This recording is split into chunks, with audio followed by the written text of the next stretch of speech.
অদ্ভুত সব ঘটনা ঘটছে। ঘরে ঢুকে দেখছি যে আমার ছবি পড়ে আছে, কাঁচ ভেঙে আছে। এই আমার ঘর, আমি সমস্ত দরজা জানলা বন্ধ করেই বাড়ির থেকে বেরোই। তাও তো কিছু কাজ আমি এই সবুজ প্যাকেটের মধ্যে তুলে ফেলেছি অলরেডি।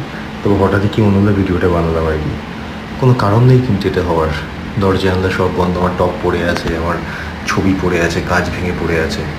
এর কিছুদিন আগে এরকম হয়েছে যে আমি ঘুম থেকে উঠলাম, থেকে আমার এখানে কাটা, তারপরে হাতে কাটা, মাঝে মাঝে ঘুম থেকে উঠে পা নাড়াতে পারি না, কিছু বুঝতে পারছি না। আজকে আমার নিজের ফটো ফ্রেমটা পড়ে, একটা বড় ফটো ফ্রেম আমাকে আমার টিম থেকে দিয়েছিল, আমার ছবি পুরো ভেঙে গেছে উইথ গাছ অ্যান্ড অল যেগুলো সামনে ছিল। কী হচ্ছে কিছু বুঝতে পারছি না। অনেকদিন ধরেই হচ্ছে, বিভিন্ন রকমভাবে হচ্ছে, প্লাস 3-4 মাস ধরে হচ্ছে। গাড়ির উপর অযথা হতো, আমার সঙ্গে তখন কারো কথা হয়েছিল, তো হয়তো অ্যাটেম্প করা হয়েছিল, আমাকে হয়েছে গাড়িতে। আমি জানি না ওটা ওইট ইজ, বিশ্বাস করা না করা তো লোকে বলে যে নিজের উপর। তা আমি কিছু বুঝতে পারছি না যে হচ্ছে। যদি কারো কাছে কোনো উপায় থাকে আমাকে বলবেন।